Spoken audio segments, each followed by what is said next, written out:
Welcome. If you've ever missed a post or story from someone you follow on Instagram, this quick guide will help you stay in the loop. With the latest update on Instagram Web, you can now turn on notifications specifically for first posts and stories from the profiles you follow, right from your PC. Let's walk through it step by step. First, open Instagram in your web browser and make sure you're logged into your account. Once you're on the home screen, look to the bottom left corner.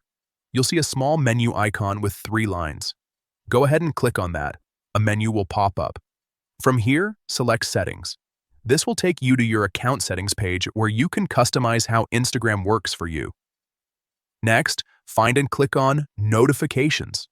This section controls all the alerts you receive. Once you're in, look for push notifications and click on it. This is where you manage real-time updates. Now scroll down until you see the section called From Profiles I Follow. Under this, you'll find the option labeled First Posts and Stories. This is the key setting. To stay updated whenever someone you follow shares something new, make sure this option is turned on, and that's it.